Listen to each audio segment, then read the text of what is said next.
Imer Noticias presenta.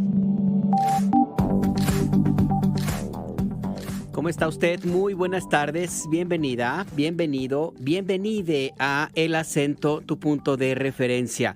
Hoy es el martes 12 de agosto de 2025. Tenemos muchas noticias en varios ámbitos. Se inauguró un encuentro histórico, la 16ª Conferencia Regional sobre la Mujer, 16ª Conferencia Regional sobre la Mujer de América Latina y el Caribe fue inaugurada hace una hora, aproximadamente hora y media, por la presidenta de la República, Claudia Sheinbaum, un encuentro que reúne a representantes de todo el continente, de toda América Latina y el Caribe, y que representa un momento importante porque es la primera vez que México, la segunda vez que México alberga esta conferencia, pero la primera vez que se lleva a cabo en un país gobernado por una mujer, por la presidenta Claudia Sheinbaum. Le tendremos todos los detalles de este evento que está llevándose a cabo hoy mismo en Ciudad de México. También tenemos el reporte de las lluvias que se anuncia seguirán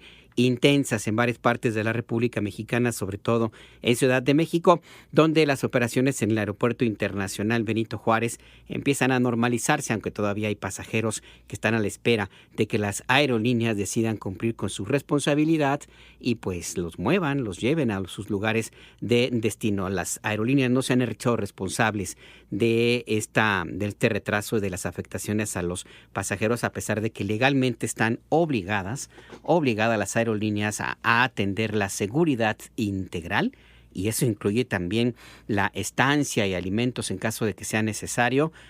A sus pasajeros, a sus clientes no lo han cumplido, y el argumento es que que llueve, que ha caído mucha agua, que las pistas tienen problemas, aunque hay algunas aerolíneas que sí han logrado despegar, algunas mexicanas no lo han hecho.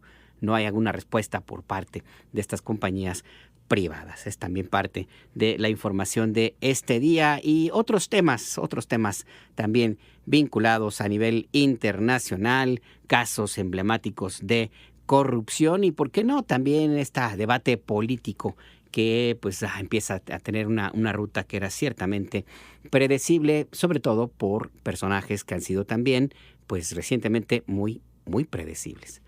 Comenzamos. La presidenta Claudia Sheinbaum Pardo inauguró la 16ª Conferencia Regional de la Mujer, un encuentro intergubernamental organizado por CEPAL y ONU Mujeres que busca enfrentar este año los desafíos ante la crisis de cuidados en América Latina y el Caribe. ¡No estamos todos! ¡Nos falta Amelie! A un mes de su desaparición en el Ajusco, familiares y estudiantes de la UNAM marcharon en Ciudad Universitaria para exigir la localización con vida de Ana Amelie García Gámez. El Aeropuerto Internacional de la Ciudad de México informó que a las 11 de la mañana de este martes se normalizaron en su totalidad las operaciones aéreas, luego de que fueron suspendidas desde la madrugada de hoy por los encharcamientos que provocó la lluvia. El homicidio doloso en el país se redujo 25.3% durante la administración de la presidenta Claudia Sheinbaum, que representa 22 homicidios diarios menos. Este martes, el Pleno de la Suprema Corte de Justicia de la Nación celebra su última sesión con la integración actual de 11 ministras y ministros, en la que prevé resolver 98 impugnaciones contra la elección judicial del pasado 1 de junio. El asesinato de periodistas en Gaza es un intento flagrante de Israel para impedir que el mundo sea testigo de su genocidio, afirma la relatora especial de la ONU sobre el derecho a la libertad de expresión.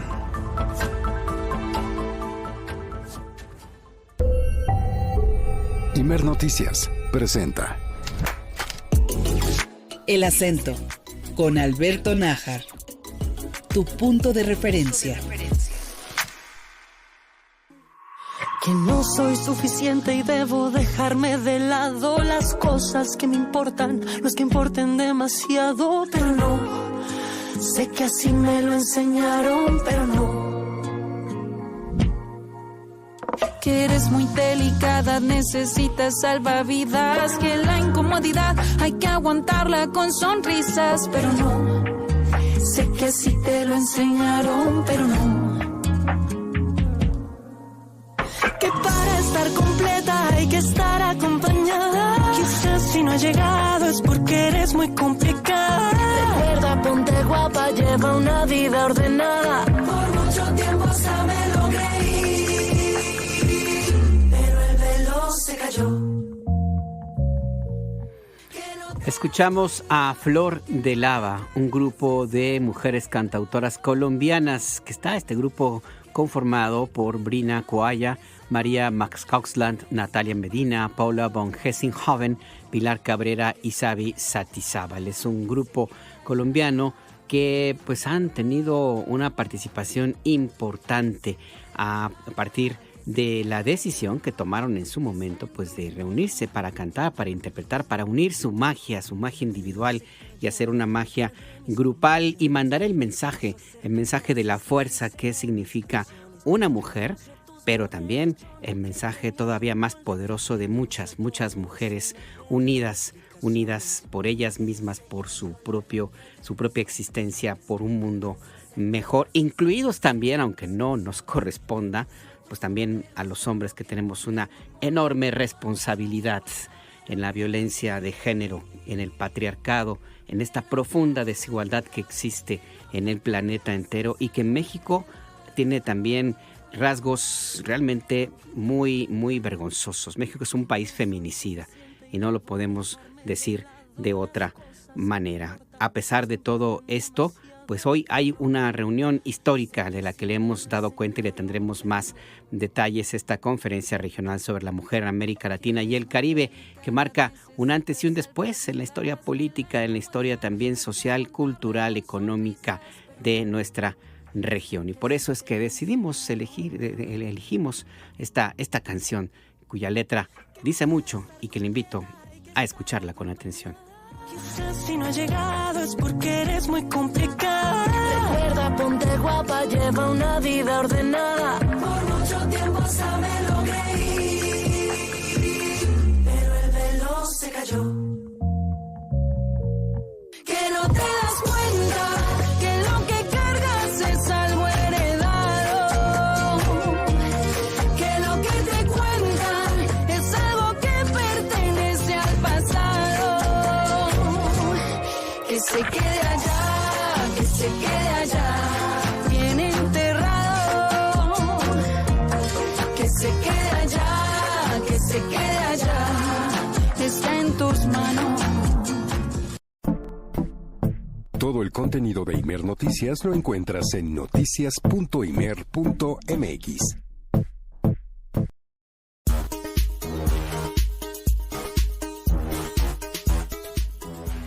Sigue usted en El Acento, tu punto de referencia. Le recuerdo que se puede comunicar con nosotros a través de nuestras vías de contacto. Lo puede hacer a través de WhatsApp, 5566-312427, 5566-312427. Nos puede escribir a @imer_noticias.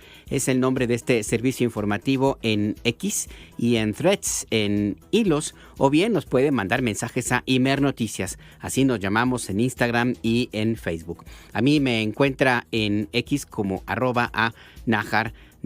También puede usted tener acceso a nuestros noticiarios y entrevistas y todo el contenido que tenemos multimedia en nuestra página en YouTube, que se llama Imer Noticias, o bien nuestra página donde tenemos toda la información escrita, también los enlaces a nuestras entrevistas, los videos, que también hacemos unos cuantos, pero también tenemos y son muy buenos, hay que decirlo para que es más que la verdad, y los puede usted encontrar en noticias.imer.mx. Así es que tiene usted una amplia gama de opciones para entrar en contacto con el Sistema Nacional de Noticiarios. Todo el personal de Imer Noticias trabaja día y noche para mantenerle muy bien informada, informado, informade en tiempo real. Y aquí en cortito está José Luis Plasencia en la producción y Rafael Rosales en la operación. Ahora le hicimos al revés para que sea todo esto parejo. Aquí andamos en el equilibrio no solamente informativo. Vamos pues con más noticias. Inicia histórica conferencia regional sobre la mujer en México. Vamos ahora con Hazel Zamora. ¿Qué fue lo que sucedió? Bueno, la presidenta Claudia Sheinbaum encabezó la inauguración de la 16ª Conferencia Regional sobre la Mujer de América Latina y el Caribe. Fue en Palacio Nacional. Hazel, cuéntanos, buenas tardes. Muy buenas tardes, Alberto, y al auditorio que nos acompañan. Así es, durante la inauguración de la 16ª Conferencia Regional de la Mujer, la presidenta Claudia Sheinbaum Pardo destacó el reconocimiento de las mujeres en la transformación de la vida del país, desde el ámbito privado en las tareas de cuidado y del hogar hasta su participación en la vida pública y política. Esta mañana la presidenta de México inauguró este encuentro intergubernamental que organiza cada 3 años la Comisión Económica para América Latina y el Caribe, la CEPAL y ONU Mujeres. Desde Palacio Nacional, la mandataria destacó que en México se trabaja en la política de cuidados con la construcción de 1,000 centros de educación y cuidado infantil a lo largo del país, así como los programas de bienestar que brindan apoyos económicos a personas adultas mayores y juventudes. Indicó también los esfuerzos por distribuir la cartilla de los derechos de las mujeres, que busca informar a las mexicanas para que conozcan y ejerzan sus derechos, así como programas como Tejedoras de la Patria y los Centros Libre. Vamos a escuchar a la presidenta. Y el hablar de tiempo de mujeres no solamente quiere decir estar en un puesto de elección popular, quiere decir que se reconozcan los derechos de las mujeres a plenitud, que se reconozca que las mujeres tenemos derecho a estudiar, que las mujeres tenemos derecho a la salud, que las mujeres tenemos derecho a una vida libre de violencia. Y bueno, este encuentro intergubernamental busca abordar los desafíos que enfrenta América Latina y el Caribe ante la crisis de cuidados, marcada por las desigualdades estructurales y fenómenos como el envejecimiento poblacional, el cambio climático y los movimientos migratorios.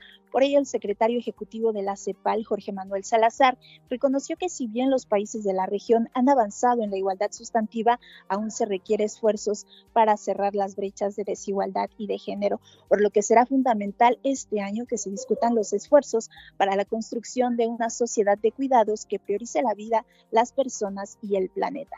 Vamos a escucharlo. La Conferencia Regional sobre la Mujer, que organizamos con Mujeres y el Gobierno de México, es hoy patrimonio cultural de América Latina y del Caribe y es también un referente global. Por ejemplo, al ser el primer foro intergubernamental que nombró el derecho al cuidado, mismo que hace unos días fue reconocido por vez primera, por unanimidad, por una Corte Internacional, la Corte Interamericana de Derechos Humanos.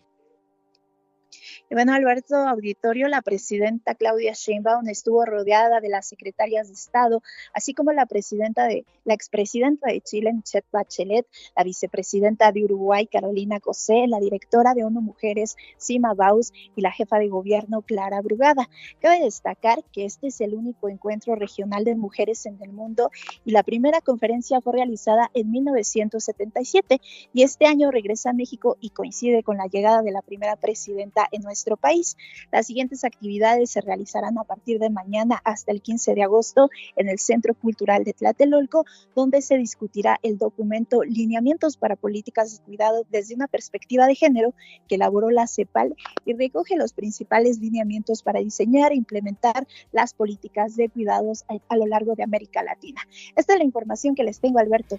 Ahí está la información muy puntual, Hazel Zamora. Las actividades siguen, pero no en Palacio Nacional, según entiendo.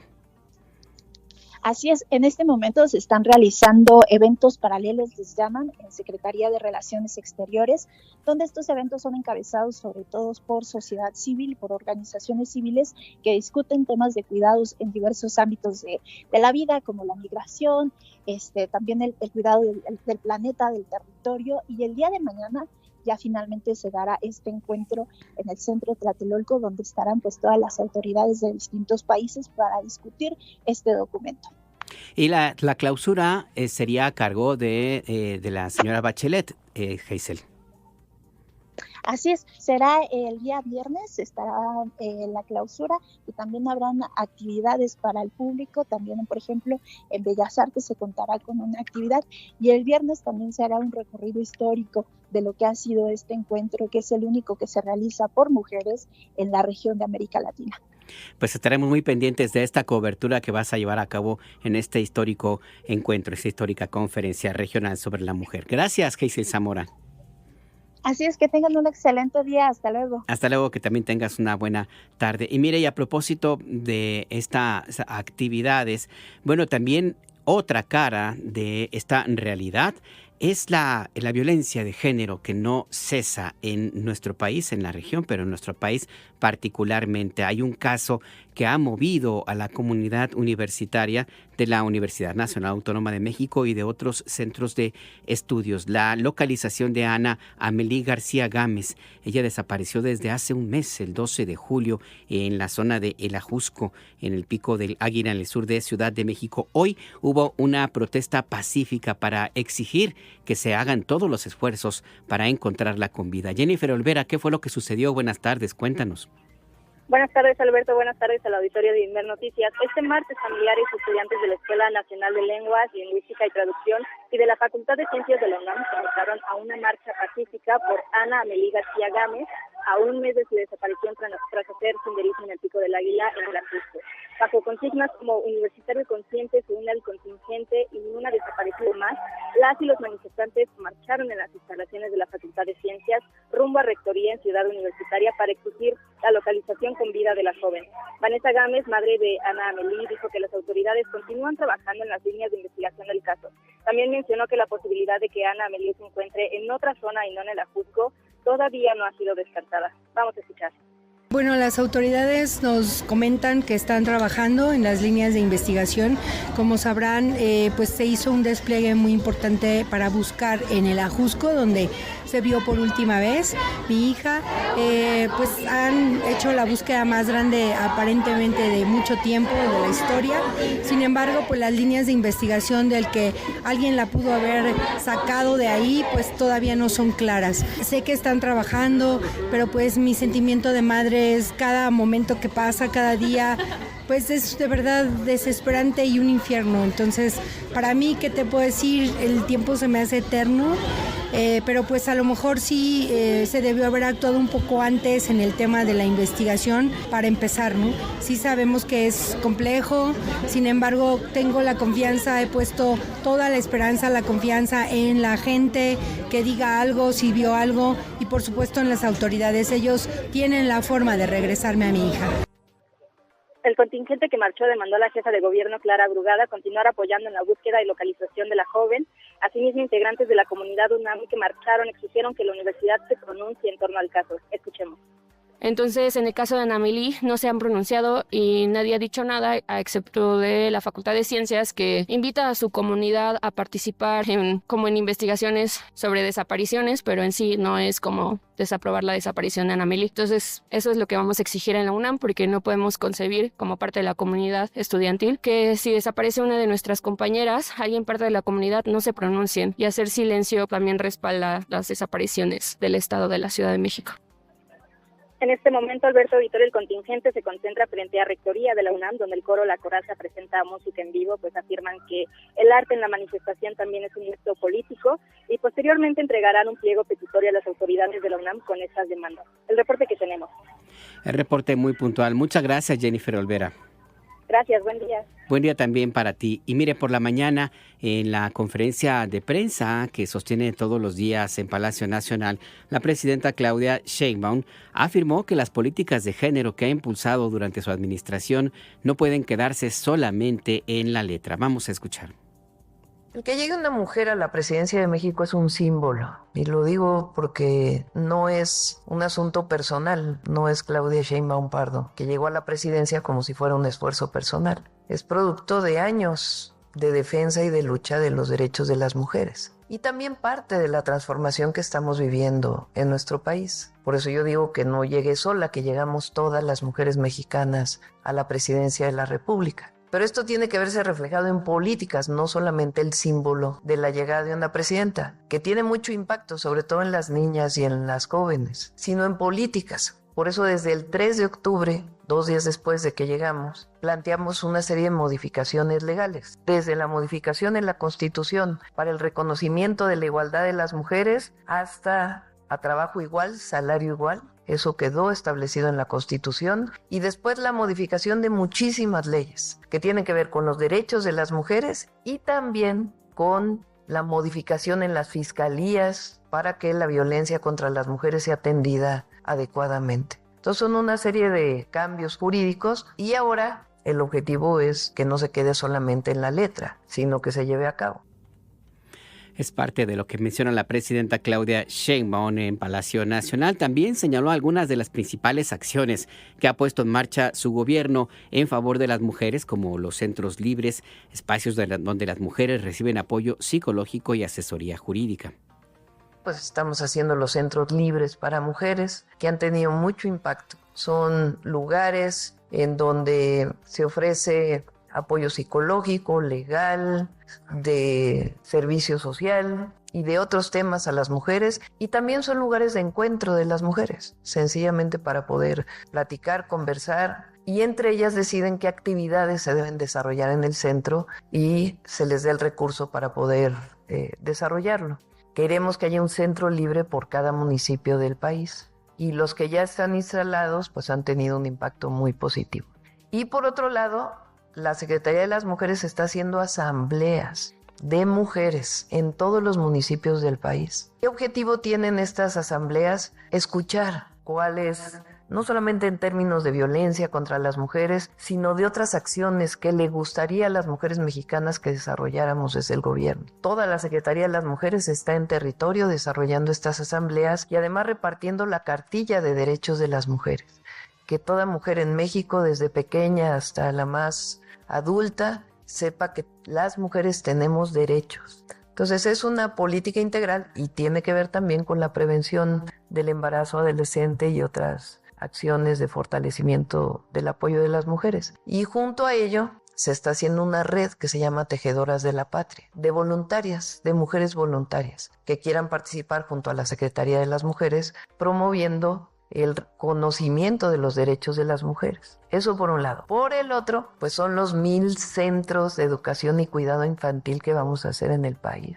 Es el reconocimiento de que el Estado debe apoyar en los cuidados y que no debe recaer en las mujeres si las mujeres desean entrar al mercado laboral. El reconocimiento de los cuidados. Y vamos a conversar en este momento con Citlali Hernández Mora. Ella es secretaria de las mujeres. Secretaria, buenas tardes. Gracias por esta conversación. Te saluda Alberto Nájar. Hola, buenas tardes. Qué gusto saludarte a ti y al auditorio. Al contrario, el gusto es para nosotros en este momento importante. Ya está en marcha esta 16ª Conferencia Regional sobre la Mujer de América Latina y el Caribe. Se comentaba en esta ceremonia de inauguración el dato que no es menor, Citlali. Es, creo, la primera vez, según se mencionó, que esta conferencia es recibida por un país que es presidido por una mujer. En este caso, la presidenta Claudia Sheinbaum. Eso le da un cariz distinto a este encuentro, Citlali.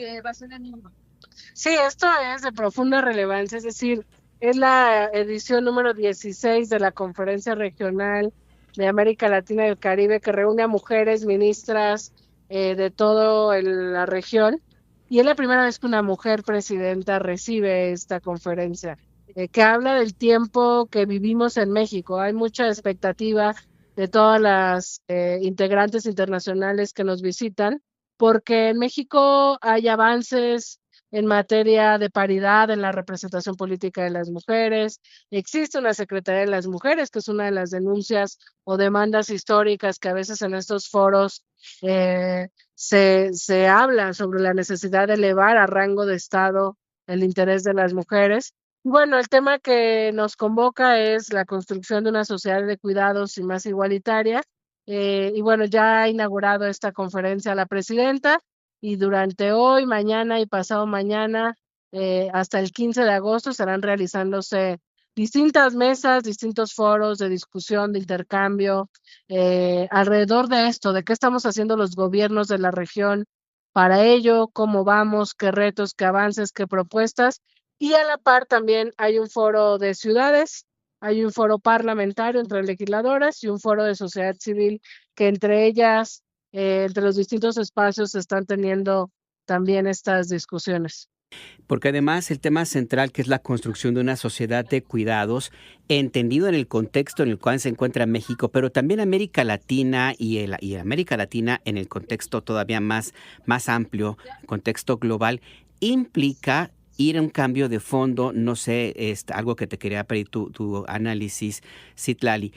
Terminar con esta costumbre, tradición de que el cuidado corresponde a la mujer, desfamiliarizar, quitar esta tendencia y establecer un sistema de cuidados realmente diferente, Citlali.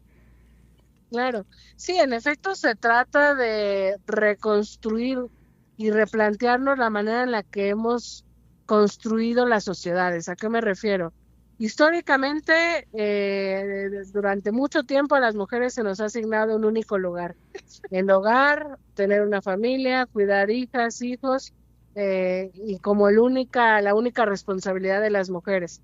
Con el paso del tiempo y las luchas que hemos dado, las mujeres hoy, como dice la presidenta Claudia Sheinbaum, podemos ser todo. Podemos estar en la política, en la ciencia, en la cultura, en el hogar, si eso es lo que queremos y lo que nos satisface y nos hace felices, pero podemos acceder a otros derechos. En esta construcción inequitativa que se fue dando en las sociedades, se ha desconocido la labor del cuidado, y eso es, digamos, como el planteamiento que se discute. Es importante reconocer la labor de cuidado, sobre todo el cuidado a las infancias, el cuidado a los adultos mayores, el cuidado a las personas con discapacidad, y reconocer que prácticamente el 90% de estas labores de cuidado las realizan mujeres. Y lo que eso significa cuando no hay, por ejemplo, una remuneración, mucha de esta labor de cuidado es no remunerada, pues son mujeres que se dedican al cuidado de otra persona, que no tienen una remuneración y que quizás rompen la posibilidad de desarrollarse en el terreno profesional, laboral, educativo, etcétera. Entonces se trata de repensar la sociedad, y esa es la discusión de fondo del sistema de cuidados, es decir, ¿quién se hace cargo entonces del cuidado? ¿Cómo lo redistribuimos? ¿Cómo lo reconocemos? ¿Y cómo lo remuneramos? En ese sentido, me parece que esta discusión pues involucra las acciones que tenemos que hacer desde el gobierno, desde la comunidad, desde la sociedad, pero también desde la iniciativa privada. Y hace unas semanas justamente la Corte Interamericana de Derechos Humanos reconoció ya el cuidado como un derecho humano. Entonces, eso marca un paradigma porque nos obliga a todas las sociedades y a los gobiernos a pensar cómo hacer un poco más justo e igualitario la repartición de los cuidados. Por eso hablamos, por ejemplo, de los centros de cuidado infantil, de las casas de día, es decir, de esta parte pública en la que el Estado ofrece de manera certera y gratuita un cuidado. Pero bueno, hay mucho que discutir y sobre todo pensar, nosotras en México lo planteamos así, que hablar de un sistema de cuidados tiene que hablarse de un sistema progresivo y nacional de cuidados, porque involucra lo que hagamos como federación, lo que hagan los gobiernos estatales, lo que hacen los gobiernos municipales, etcétera. En la inauguración, a cargo de la presidenta Claudia Sheinbaum, me llamó la atención esto que planteaba la misma presidenta, el recuperar el valor esencial de las mujeres en momentos históricos de México y también de la región, de los países que están reunidos en esta conferencia regional. Creo que no sé hasta qué punto es también fundamental partir de esta base que planteó la presidenta Sheinbaum, Citlali. Hay que reconocer el valor, la aportación histórica, claro, para que de ahí también se reconozca lo que salga de aquí. Claro, fíjate que por eso la conferencia regional está siendo abrazada con mucho cariño al ser recibida por la presidenta, porque no solo es el símbolo de tener a una mujer presidenta, sino además es una mujer presidenta que plantea reformas constitucionales para que avancen los derechos de las mujeres, que crea la Secretaría de las Mujeres, que impulsa política pública, que crea los centros de cuidado infantil, pero que además en este cambio cultural que tenemos que profundizar para convivir en paz hombres y mujeres, para que las mujeres podamos acceder más a nuestros derechos, etcétera. Es fundamental lo que la presidenta ha hecho en términos de reconocer incluso a las mujeres en la historia. de reconocer que las mujeres hemos formado parte de las transformaciones sociales, aunque no siempre se han contado o se ha contado nuestra presencia. En ese sentido, es muy importante y muy valioso lo que la presidenta hoy decía en la inauguración, el reconocimiento a las mujeres en la historia, el reconocimiento a las mujeres en su papel cotidiana, porque muchas veces se normaliza en esta idea equivocada de que las mujeres nacimos solo para el hogar y para atender niños y cuidar la casa, se da por hecho y se desconoce que hay detrás una gran labor y un gran trabajo cuando las mujeres, por voluntad o porque así es su situación familiar, deciden quedarse a las labores de casa. Y pocas veces se reconoce. Por eso la presidenta también impulsó esta pensión Mujeres Bienestar como un reconocimiento a las mujeres de 60 a 65 años de toda la labor que seguramente hicieron a lo largo de su vida y que seguramente nadie les reconoció.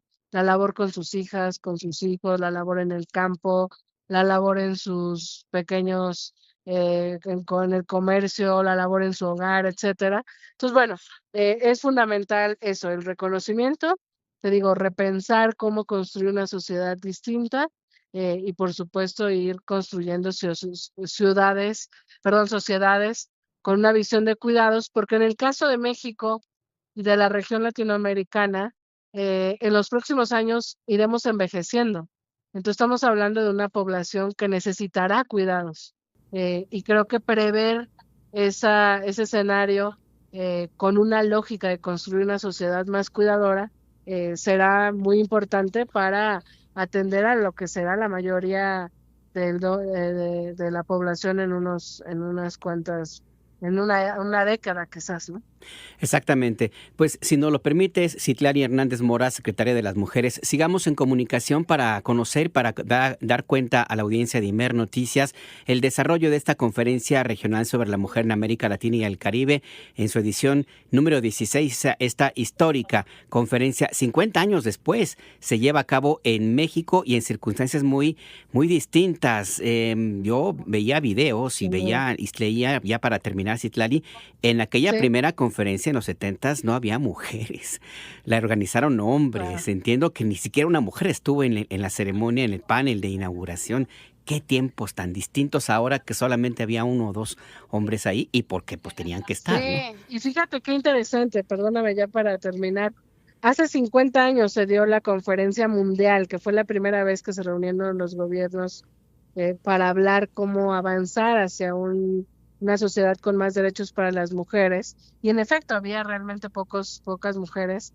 Y hoy se da la conferencia regional y la presidenta comentaba en la inauguración hace un rato que ella acompañó a esta primera conferencia mundial a su madre, como siendo una niña en Tlatelolco justamente. Entonces ahora es muy simbólico porque es la edición 16 de la conferencia regional con una mujer presidenta en el mismo lugar en Tlatelolco, con muchos avances que reconocernos, pero por supuesto también muchos retos que discutir. Qué interesante este tema, esto que nos acabas de comentar, Citlali, porque es verdad, la historia de pronto ubica todo en su justa dimensión, en su lugar.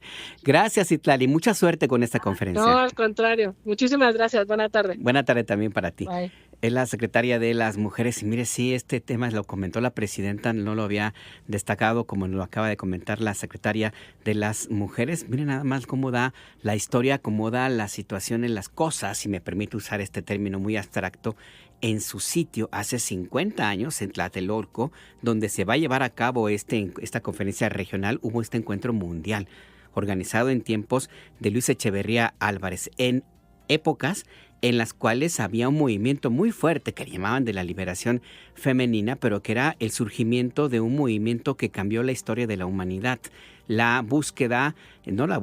El reconocimiento de los derechos de las mujeres como pares y en algunas circunstancias, pues sí, como pares, como seres humanos en algunos casos, porque se dan todavía situaciones, por ejemplo en Afganistán, que bueno, ya es otra historia, pero ocurrió en este contexto político en México, en un encuentro mundial de mujeres que formó parte de la agenda del Farol, del farol que tenía Luis Echeverría Álvarez, que hizo famosa la política del candil de la calle y oscuridad en casa, y dentro de ese farol inauguró y más bien promovió este encuentro mundial, pero no había mujeres en el panel de inauguración, en el templete, como se dice, no había.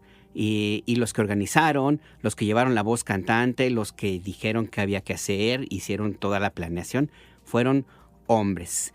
Y una vez que terminó la ceremonia de inauguración, que se fueron las cámaras, pues se llevó a cabo este encuentro ya con las mujeres solas y surgió lo que ya después derivó en otros momentos históricos también, como la cumbre del encuentro de Beijing y como otros reconocimientos internacionales y que tienen este capítulo en este momento. Y mire, vueltas de la historia.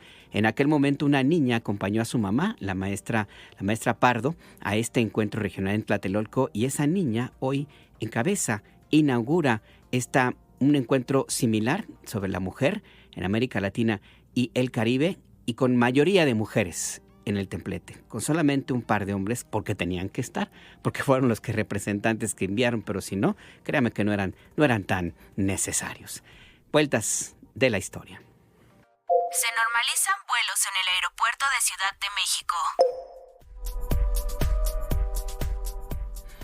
Y mire, vamos a cambiar de información porque, pues sí, resulta que Ciudad de México ha tenido lluvias importantes y una de las afectaciones mayores y que ha llamado mucho la atención es lo que sucedió en el Aeropuerto Internacional Benito Juárez de Ciudad de México, que tiene ya, pues prácticamente va a cumplir 48 horas con muchas dificultades. Las operaciones se suspendieron en dos ocasiones. Hay miles de pasajeros afectados. Apenas hace un rato empezó a normalizarse el aterrizaje y el despegue de las aeronaves, pero todavía quedan muchas personas pues desesperadas, algunas hasta con 30 horas que las dejó tiradas su aerolínea, que no se ha hecho responsable de la tarea que les toca, es decir, asegurar la integridad física y de salud de sus clientes, de los pasajeros, y eso incluye pues darles una salida y no dejarlos ahí solamente abandonados, como ha sido el caso de estas aerolíneas. Argumentan algunas, las mexicanas, que no pueden despegar, que no pueden aterrizar, pero las internacionales sí lo hacen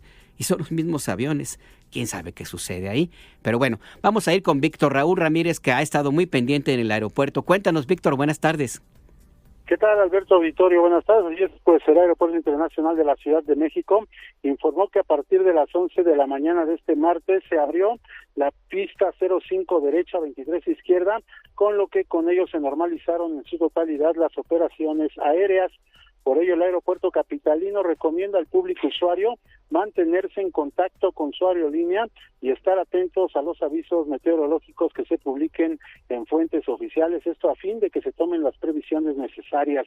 Hay que recordar que las operaciones se suspendieron a las 2:13 de la madrugada de este martes, lo que provocó retrasos en muchos vuelos.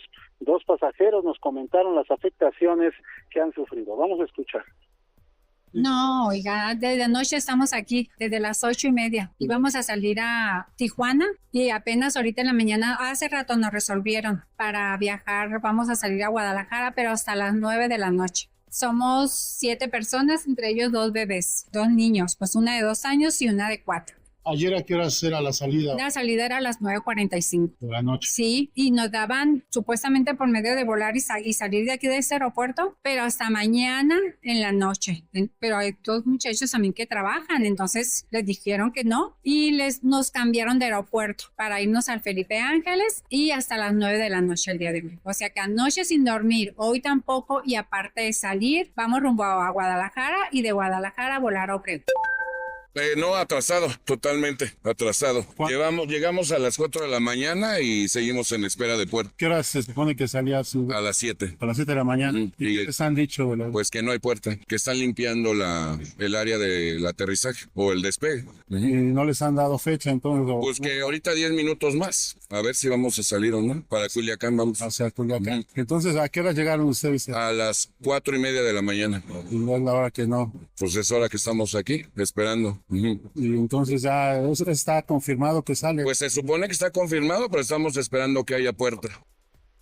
Y bueno, pues así como estos 2 pasajeros, hay miles de pasajeros en el Aeropuerto Internacional de la Ciudad de México. Algunos de ellos pues no saben ni siquiera a qué horas va a salir su vuelo, debido a que, a pesar de que se normalizaron las operaciones, todavía hay muchos retrasos en los vuelos.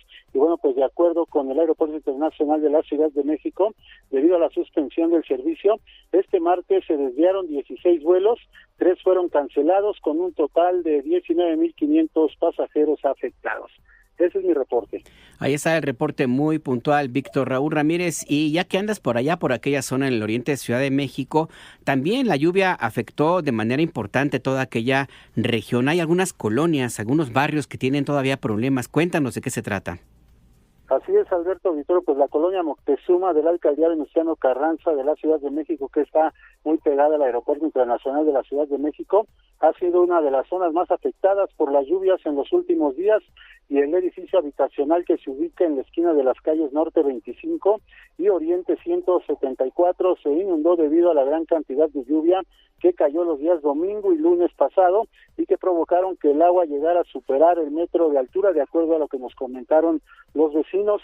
Suami Vargas, ella es una de las vecinas quien vive en el departamento 3 de este condominio, nos comentó que cada que llueve fuerte se inunda este edificio. Vamos a escuchar lo que nos dijo. Lo que pasa es que hay un problema de drenaje en la calle que nos afecta a nosotros como vecinos, y todo, por ejemplo, también se agravó más con la construcción que hicieron o el drenaje que hicieron para el aeropuerto. Entonces se cierran esas compuertas y toda esa agua nos llega a toda esta colonia. Eso nos ha afectado. Anteriormente sí se inundaba, pero no se metía a las casas. Ahora, de unos años para acá, se inunda, todo se nos mete a las casas. Entonces ya hemos solicitado el apoyo de la alcaldía, pero nada más nos dicen que pues lo único que pueden hacer ellos es desasolvar, y que ya lo demás corresponde a nosotros, ¿no? Suami Vargas nos dijo que debido a que vive en la planta baja, todas sus pertenencias se perdieron debido a las inundaciones que alcanzaron estas inundaciones. Vamos a escuchar nuevamente. En su caso, ¿vive en la planta baja? Vivo en la planta baja, en el departamento 3. Ahí ya es pérdida total. Ya, sus muebles ya no sirven, ya desde la inundación de antier. Ajá. Pues se me echaron a perder lavadora, refrigerador, sala, comedor. Tuve que sacar a mis papás porque son de la tercera edad. Ahorita se están quedando en otro lado, pero ahí vivo con mis papás. Pues ahorita no pueden entrar a su casa por esta situación. Bueno, y a pesar de que ya se limpió gran parte de la zona de este condominio, pues persiste aún el olor a aguas negras, que es bastante fuerte, y bueno, pues con ello tienen que convivir, tienen que vivir las familias que viven aquí, y por ello los vecinos de este inmueble hacen un llamado al secretario de Vivienda de la Ciudad de México, Inti Muñoz, para que les ayude a solucionar esta problemática, para que les eleven el drenaje y fortalezcan este edificio. Ese es mi reporte. Muchas gracias, Víctor. Nada más un detalle. Esta zona que estás tú ahora mismo en el trabajo periodístico, ¿está cerca de la calzada Zaragoza? ¿Está cerca del metro Moctezuma? Ubícanos un poco. Sí, está en el lado contrario de donde se ubica el Aeropuerto Internacional de la Ciudad de México, cerca exactamente de la calzada Zaragoza, y bueno, pues esto es lo que generalmente pues provocan las lluvias en esta zona, que se inunden pues varias de las viviendas que hay aquí en esta colonia Moctezuma, y bueno, pues las lluvias han generado todo este tipo de problemática. Ahí está, qué bueno que nos ubicas para tener claro el sitio donde te encuentras. Gracias, Víctor Raúl Ramírez. Hasta luego. Hasta luego, que tengas una buena tarde. Esa zona sí ha tenido siempre problemas de inundaciones. La calzada Zaragoza, si usted no conoce Ciudad de México, o para ubicarlo más bien, está como al oriente de Ciudad de México, es la salida a Puebla, es la salida hacia la autopista a Puebla, al oriente del país, hacia Veracruz, hacia toda aquella región. Es una zona muy habitada, muy transitada, y está también pues dentro de parte del lecho del lago de Texcoco. Ahí cruza la línea 1 del metro y muy cerquita a la línea 7. Está también cerca relativamente de la estación Pantitlán, que es la más grande del sistema de transporte colectivo de Ciudad de México, y ha tenido pues siempre problemas de hundimiento y problema pues de inundaciones que pues tienen que ver con el propio origen de esta zona. Y pues es también ahora las consecuencias de estas lluvias atípicas. No había llovido así en México desde 1952, que la Ciudad de México se inundó. una buena parte. Y también allí, donde está Víctor Raúl Ramírez, ahí también tuvieron esos problemas hace varias décadas, en el 52, que se inundó la capital del país. Tardó varios días en desalojarse el agua. Tuvieron que recurrir a algunas lanchas, canoas, balsas inflables, en fin, lo que ya le hemos relatado. En este contexto de las lluvias, pues la Facultad de Estudios Superiores Aragón de la Universidad Nacional Autónoma de México suspendió las clases este martes. También Aragón, la zona de Aragón está también por aquella zona en el oriente, aunque más cargadito hacia el norte de la capital. En un mensaje que dio a conocer en redes sociodigitales, la UNAM indica que las lluvias de las últimas horas provocaron inundaciones que hicieron imposible, que dificultan el acceso al plantel, que se ubica en Bosques de Aragón, en el municipio de Ciudad Nezahualcóyotl, en Estado de México, muy cerca de toda esta zona de la que le hemos estado hablando. Ya hay trabajos de mantenimiento para atender la situación. La tormenta de anoche también provocó inundaciones en los accesos, pasillos y zonas de transbordo en las líneas 1, 5, 9 y A del metro. El sistema de transporte colectivo informó que personal de instalaciones hidráulicas, obras, conservación de líneas y limpieza intervino para desalojar agua y restablecer las condiciones seguras para operar los convoyes, los trenes y la seguridad también de los usuarios. De acuerdo con el gobierno de la Ciudad de México, la lluvia de esta madrugada generó 169 encharcamientos y la caída de 66 árboles, además de daños a algunas viviendas. La Secretaría de Gestión Integral del Agua de Ciudad de México destacó que el plan Tlaloque reforzado permitió reducir en 30% los tiempos de atención a las emergencias por las lluvias. Y este tema es centro de atención de la jefa de gobierno, Clara Brugada, y nuestra compañera Guadalupe Franco ha estado muy pendiente de toda la información que surge del gobierno de la capital. Guadalupe, cuéntanos qué sucede. Buenas tardes. ¿Qué tal, Alberto Auditorio? Muy buenas tardes. Así es, el secretario de Gestión Integral del Agua de la Ciudad de México, Mario Esparza, destacó que el plan Tlaloque reforzado permitió reducir en 30% los tiempos de atención a las emergencias provocadas por las lluvias en la capital del país. Recordó que el viernes pasado el gobierno de la ciudad entregó y distribuyó en las 16 alcaldías 40 nuevos hidroneumáticos y más de 300 equipos diversos, lo que permitió atender con mayor eficacia cualquier problema hídrico. Vamos a escucharlo. Sí, la reducción se estima en un 30%. Esto gracias a que con más equipo tenemos más espacio cubierto por el equipo. Anteriormente, al ser menos equipos, se tardaban más en el trayecto para llegar a los puntos. Hoy, por las instrucciones de la jefa de gobierno de la descentralización operativa de la capacidad de atención, es que se tiene el nuevo equipo distribuido en toda la ciudad, en los puntos críticos que ya sabemos, y en el momento que se va presentando las lluvias que estamos monitoreando en el radar, también se ajustan la distribución de los equipos. Y es que comentarte que ayer la jefa de gobierno de la Ciudad de México, Clara Brugada, aseguró que pese a las intensas lluvias registradas en los últimos días, las inundaciones son atendidas en horas, lo que reduce las afectaciones en diversos puntos de la capital del país. Y es que de acuerdo con el gobierno de la Ciudad de México, la fuerte lluvia registrada durante la madrugada de este martes generó 169 encharcamientos y la caída de 76 árboles, además de daños a vivienda en al menos 8 alcaldías de la Ciudad de México, siendo las alcaldías Venustiano Carranza y Gustavo Amadero las de mayor afectación. Es por ello que esta tarde la jefa de gobierno realizará un recorrido por las zonas afectadas en estas demarcaciones. Y comentarte que en estos momentos pues ya nos dirigimos al primer punto que visitará la jefa de gobierno, que será la alcaldía Venustiano Carranza, para posteriormente trasladarnos a la alcaldía Gustavo Amadero, donde realizará este recorrido para verificar las afectaciones por las lluvias. Alberto Auditorio, mi reporte. Gracias a Guadalupe Franco por este reporte, y cerramos por este momento el tema con esta información. Se activó la alerta amarilla. El gobierno de Ciudad de México activó la alerta amarilla por pronóstico de lluvias fuertes y posible caída de granizo para la tarde y noche de hoy martes 12 de agosto en todas las alcaldías de la capital.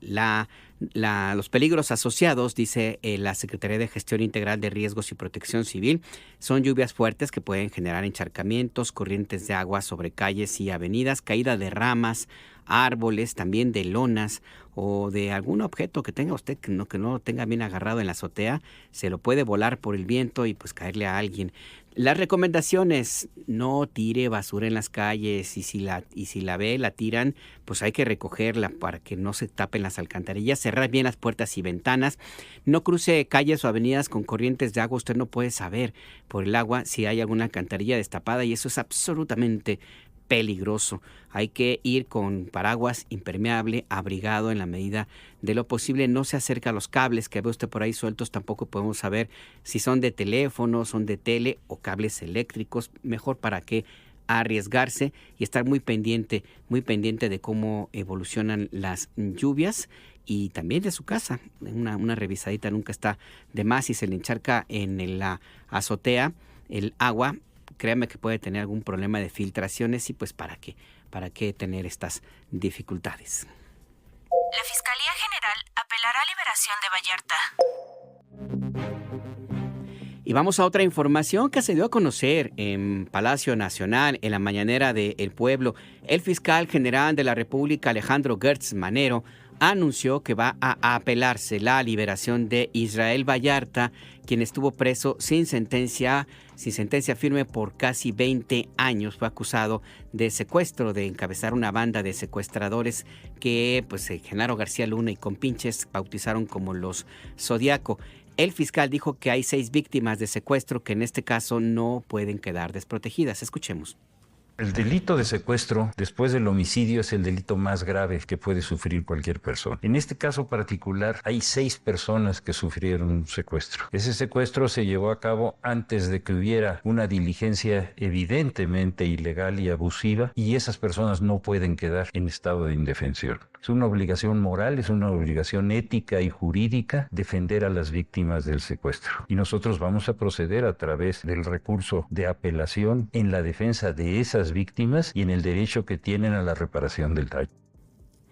Ahí lo que señala el procurador, el fiscal general de la República, Alejandro Gertz Manero, sobre esta impugnación que anuncia va a presentar la Fiscalía General de la República, un procedimiento que legalmente está obligado a hacer la Fiscalía, porque si no incurren responsabilidades legales justamente.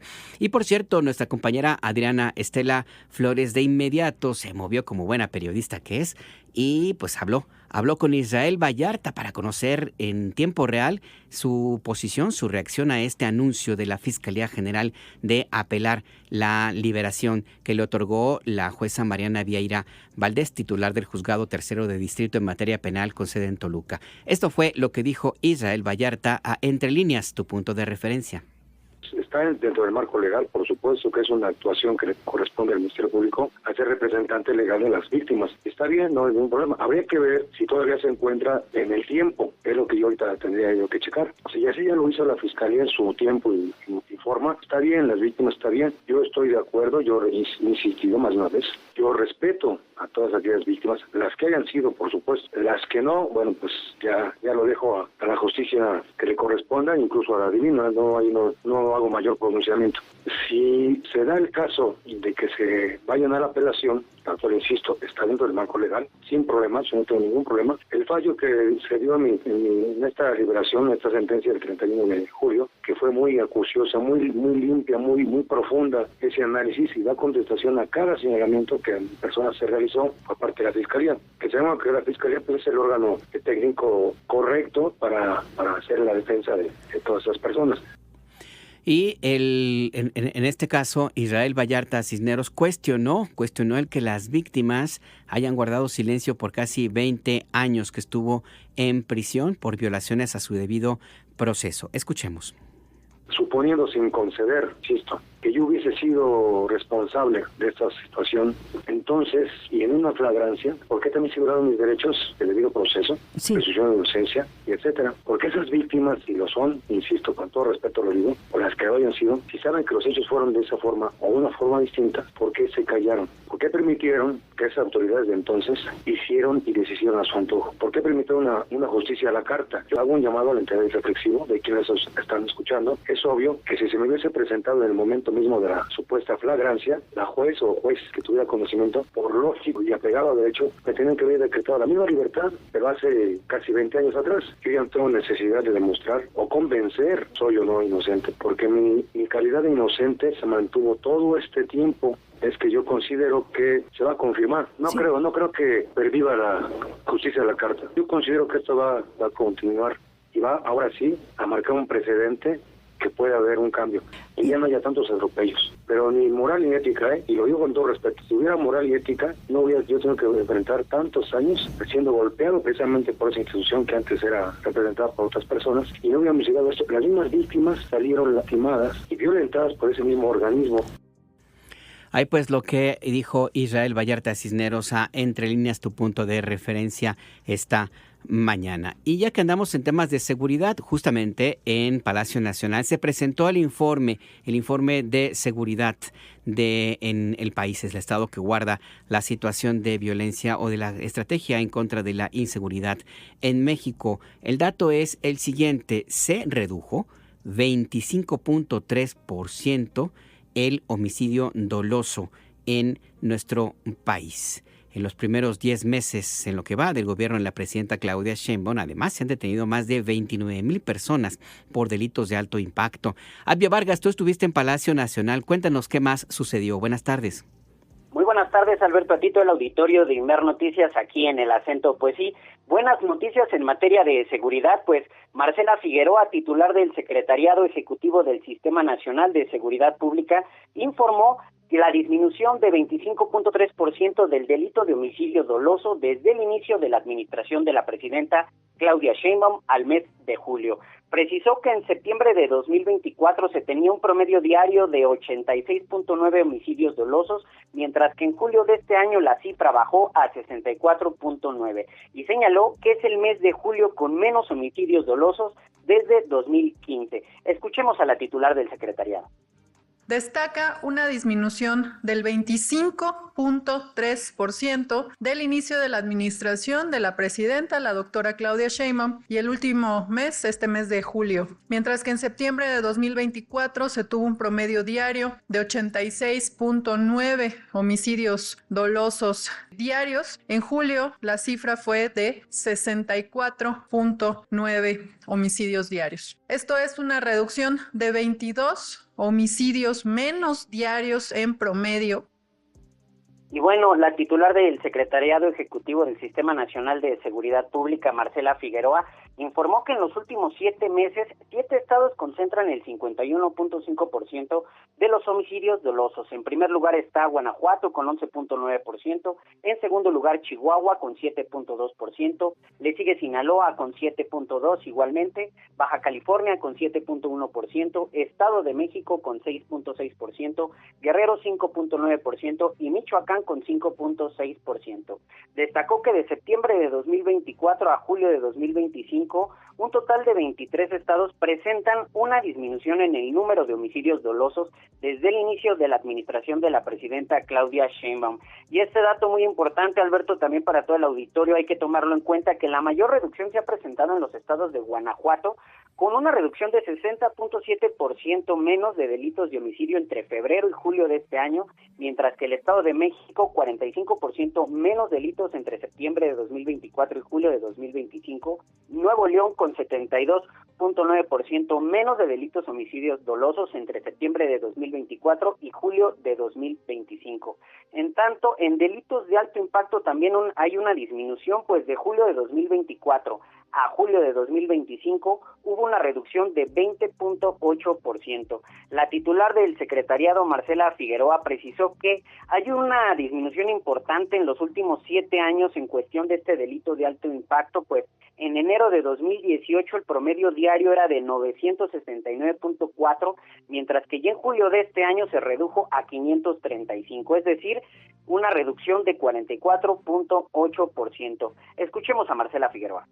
Los delitos de alto impacto. En esta gráfica podemos ver la tendencia a nivel nacional, también de forma mensual, de julio de 2024 a julio de 2025. Como se identifica en la gráfica, entre septiembre y octubre de 2024 se tuvo un ligero incremento. Sin embargo, vemos que desde octubre de 2024 a julio de 2025 hay una tendencia sostenida a la baja en estos delitos y el promedio diario se ha reducido en 20.8%. Y bueno, también bajaron diversos delitos de 2018 a 2025. Por ejemplo, Alberto, el robo de vehículos con violencia tuvo una disminución de 46.4%, el robo a transportista 54.4%, en feminicidio 26.3% y lesiones dolosas 27.7%. En tanto, Omar García Harfuch, secretario de Seguridad y Protección Ciudadana, informó que del 1 de octubre de 2024 al 10 de agosto de 2025, es decir, desde el inicio de la administración de la presidenta Claudia Sheinbaum, más de 29,000 personas han sido detenidas por delitos de alto impacto, y destacó que en el Estado de México, a través de los operativos como la Operación Enjambre, Atarraya, Liberación y el más reciente, que fue el operativo Mando Único Oriente, de septiembre de 2024 a julio de 2025 se redujo 45% el promedio diario de víctimas de homicidio doloso. Escuchemos al titular de la Secretaría de Seguridad y Protección Ciudadana. Han permitido obtener los siguientes resultados en las últimas 3 semanas. Han sido detenidas 2.458 personas. Se aseguraron 900 armas de fuego y 12 toneladas de droga. Además, se inhabilitaron 65 laboratorios para la producción de drogas. Gracias a este trabajo conjunto, como ya lo comentó Marcela Figueroa, se ha logrado reducir en 25% los homicidios con respecto a septiembre del 2024. Asimismo, del 1 de octubre del 2024 al 10 de agosto de 2025 se han alcanzado avances significativos en el combate a la delincuencia. Y bueno, ya también Alberto informó sobre los resultados que ya dio la Estrategia Nacional contra la Extorsión, que recordemos fue lanzada por la presidenta Claudia Sheinbaum el 6 de julio y presentó los resultados que ya del 6 de julio al 10 te voy a interrumpir, se nos fue la comunicación justo en estos últimos segundos. Vamos a tratar de establecer una mejor llamada, a ver si te podemos tener con un mejor enlace. A ver, adelante, Abie, estos últimos segundos. Claro, perdón.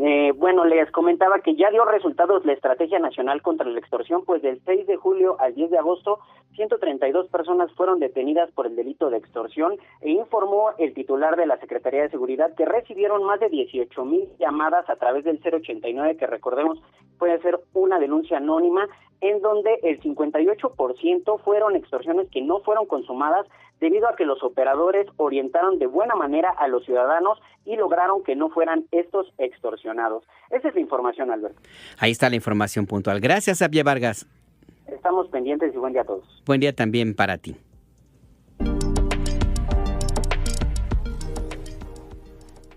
Vamos a conversar en este momento con el doctor Francisco Abundis, director asociado de Parametría, esta empresa de opinión pública. Francisco, Paco, buenas tardes, ¿cómo estás? Muy bien, ¿cómo estás, Alberto? Un gusto estar contigo. Igualmente, estamos hablando de temas de justicia. Se presentó un informe de seguridad. Hay datos que hablan sobre la caída en el índice de homicidios dolosos. En fin, ahí está este tema de seguridad que está ahí también presente. Pero pues este no es un asunto que solamente compete a México, también hay la relación con Estados Unidos y entiendo, Paco, que es también parte del estudio que ha realizado Parametría a propósito de las extradiciones y a propósito de la percepción ciudadana sobre el sistema de justicia en México. Así es, Alberto. Mira, pues es un seguimiento que hemos dado ya desde hace tiempo, porque pues en la cooperación por temas de seguridad o de impartición de justicia entre México y Estados Unidos, el tema de las extradiciones se ha convertido en algo que sucede de manera recurrente y por ello pensamos que era importante revisar qué es lo que estaba pensando el ciudadano a partir de pues una iniciativa que tuvo la presidenta, que como bien sabes Creo que mucha gente le aplaudió por tomar la decisión de enviar a Estados Unidos 29 narcotraficantes, pero reavivó en algún sentido esta discusión de cooperación. Entonces, una primera pregunta que teníamos era si este tipo de cooperación o el envío de narcos para la gente representa un tema de sumisión o es un acto de cooperación. La mayor parte de la ciudadanía, y esta es una pregunta que repetimos desde enero de 2007, Alberto, entonces es como una que me parece importante verla en el tiempo. La ciudadanía sigue viendo esto como un tema de cooperación. Creo que es importante decirlo porque pues coincide mucho con el discurso de la presidenta durante sus conferencias mañaneras, donde ha dicho que el esquema que ella está buscando es uno de cooperación, un acuerdo con Estados Unidos, ¿no? Donde haya transparencia en varias de estas acciones. Ahora bien, para el ciudadano también ver los niveles de acuerdo que tienen con estas extradiciones, nos pareció importante medirlo. Y también para esto tenemos un registro previo, enero de 2007. Preguntamos, ¿usted está de acuerdo o en desacuerdo en que el gobierno federal envíe a los narcotraficantes y otros delincuentes a Estados Unidos? En 2007 el acuerdo era 61%, cayó un poco ahora a 55%, el desacuerdo creció un poco de 27 a 36, pero sigue habiendo una diferencia de más de 10 puntos y están los ciudadanos a favor de este tipo de acciones, lo cual nuevamente creo que coincide con la visión de la presidenta sobre que esto se tiene que hacer en un acuerdo de cooperación. Preguntamos también, Alberto, y este es probablemente el tema más delicado, donde la gente considera que la justicia va a funcionar mejor en México o en Estados Unidos. Preguntamos en dónde cree que se aplicará mejor la justicia a los narcotraficantes y delincuentes que fueron enviados a los Estados Unidos, aquí en México o en los Estados Unidos. En México, 70% así lo cree y en 2007 era 64%, es decir, ha crecido un poco. Y en los Estados, esto es en los Estados Unidos y en México es 21 y 20%. Es decir, esta respuesta tiene un cuestionamiento, me parece a mí, muy serio de nuestro sistema judicial, porque la gente confía mucho más en los Estados Unidos y el diferencial es casi de 50 puntos. Es decir, en Estados Unidos 70 y en México 20. Me parece que de los datos que te puedo presentar hoy, este es tal vez uno de los datos más reveladores que coinciden con otros indicadores. Por ejemplo, en el World Judicial Project, que en el último reporte de 2023, México ocupaba el lugar 115 de 142 países en el índice de Estado de Derecho, y esto tiene que ver con estos temas judiciales, ¿no? Entonces te diría, da la impresión que por los datos que tenemos, la gente sí ha ubicado estas extradiciones y la iniciativa de la presidenta de la presidencia con buenos ojos, pero lamentablemente la razón que está atrás de ello es no confiar mucho en el sistema de justicia del país, Alberto. Que es un tema que me llamó la atención de este estudio que presentan en Parametría, Paco, porque existe esa idea todavía de que en México no se va a castigar a los delincuentes. Y tienen algunos valores que preguntaron y que respondieron los encuestados, entre ellos esta desconfianza por corrupción y otros temas, Paco. Así es, y esa no deja de ser, yo creo que la constante, y yo creo que es donde, pues, digamos, el gobierno actual, el ejecutivo puede tomar iniciativas, pero finalmente, pues, el judicial es un poder independiente. Ha habido mucha controversia con las últimas elecciones. sí, cómo va a cambiar este poder con estos jueces electos, pero al final de lo que te habla esto, Alberto, sí es de un nivel de desconfianza que va más allá de las iniciativas que pueda tomar cualquier gobierno a nivel ejecutivo o incluso el legislativo, ¿no? Esto tiene que ver propiamente con el funcionamiento del Poder Judicial. Exactamente, y por eso el valor de este estudio que han presentado en Parametría. Francisco Abundes, director asociado de Parametría, justamente, muchas gracias por este análisis para la audiencia de Imer Noticias. Al contrario, un gusto estar contigo, Alberto. Un abrazo, Gracias. hasta pronto.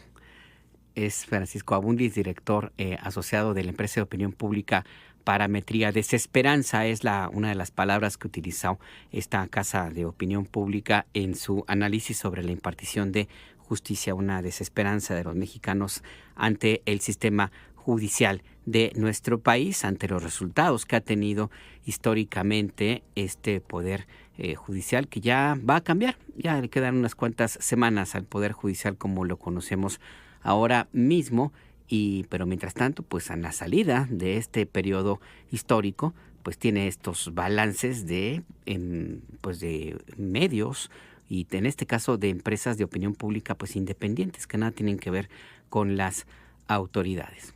Mire, vamos a hacer una pausa, pero a propósito de esto que le comentamos ahorita, esta reflexión de Francisco Abundis, también lo que sucede en otros ámbitos, en la polémica, el debate alrededor de la iniciativa de reforma electoral que ni siquiera existe. Esta iniciativa que apenas se anunció que va a empezar a elaborarse, se instaló una comisión que se va a encargar de convocar a foros y de ver cómo le van a hacer para presentar un proyecto legislativo. Es decir, no hay más que eso. El único hecho concreto es esta comisión. Pero ya hay un gran debate, una gran reacción, ya hay señalamientos, hay críticas, hay advertencias, se rasgan las vestiduras, advierten que viene el caos, ya hay quienes están en la idea de tomar ellos el control de esta iniciativa, adelantarse para presentar una propuesta, pretender que sea la de este grupo de exconsejeros del INE y del IFE, los que quieren tomar esta iniciativa y presentar su proyecto. Hay también reacciones de académicos, de empresarios, de comentócratas, por supuesto, en esta misma línea. También el Poder Judicial tiene sus cuitas. Hoy es la última sesión del Pleno de la Suprema Corte de Justicia como está integrado actualmente. Hubo una ceremonia previa en donde, pues como es una tradición, lo quiero poner de esta manera, pues vinieron los aplausos, los reconocimientos, los apapachos, y sin ningún empacho hubo los reconocimientos a una labor judicial que pues la mayoría de la gente no reconoce o no sabe en dónde ocurrió porque en términos reales no aparece. Hubo ahí reconocimientos a ministros que se han caracterizado por tomar decisiones en contra de los intereses de la nación. Ha habido también aplausos, reconocimientos a ministros que sin ninguna cuita, sin nada, simplemente se despiden con la idea de que hicieron un buen trabajo, aunque en realidad pues la historia es otra. No hay un planteamiento autocrítico, no hay nada que pueda hacer un señalamiento de decir, bueno, tal vez en esta decisión no fue lo mejor que pudimos haber hecho. No, están en esta idea de despedirse pues como los campeones que creen que son de la justicia y se despiden pues también con temas que causan controversia, como si no hubiera ocurrido nada en los últimos años, no hubiera habido críticas, cuestionamientos a los excesos en el gasto, en el derroche de la Suprema Corte de Justicia. Aprobaron un incremento presupuestal de cerca de 6,000 millones de pesos, un incremento de casi 13% a el presupuesto. Mantienen las partidas presupuestales para los lujos de los ministros, por ejemplo, 65,000 pesos al mes para cada ministro, nomás para comida, para sus alimentos. 65,000 pesos al mes se autorizaron las ministras, los ministros de la actual Suprema Corte también un gasto millonario para la renta de vehículos de lujo, mantienen también los seguros de gastos médicos para pagar todo, hasta cirugías plásticas, también para viajes, sin pagar cuotas, sin pagar peajes, sin pagar el servicio de celular, con gastos de representación, todo lo que se ha cuestionado que ejercen los altos mandos del Poder Judicial de nuestro país y que motivaron, entre otras razones, pues que hubiera una elección y que la mayor parte de la gente dijera que les vaya bien. Hubo votos en contra, la ministra Lenia Batres votó en contra, aunque otras ministras también, pues que se suponía que iban a tener una posición más progresista, pues no, parece que no fue el caso y también aplaudieron a estos mismos ministros. Al final del día lo que le quiero decir, ya para irnos a esta pausa, que parece que vivimos en un México pues distinto. Hay algunos que viven en ciudades, en países, en lugares como este que nos cuentan con esta canción que seguramente va a reconocer y que tal vez allí todos estos personajes encajen perfectamente bien. Es aquí, en este sitio.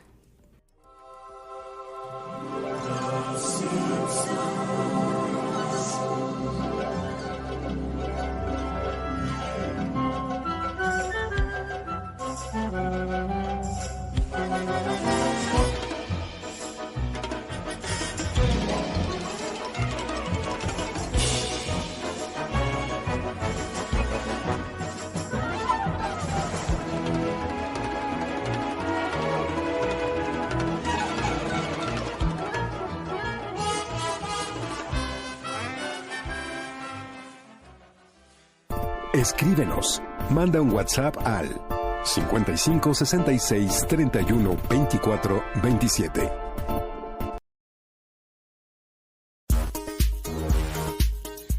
Está usted en El Acento, tu punto de referencia, aunque como le comentaba, hay algunos que viven en otro planeta. ¿Cómo se llama? Creo que es Springfield, ¿no? Donde viven estos personajes amarillos que de pronto cuando yo estaba viendo la introducción, no sé por qué me acordé de todo este debate ahí de quienes se acomodan, se desacomodan y que quieren reforma electoral, que va a haber autoritarismo, que vamos ya rumbo a la dictadura, que ya seremos Venezuela, que no, que sí, que no.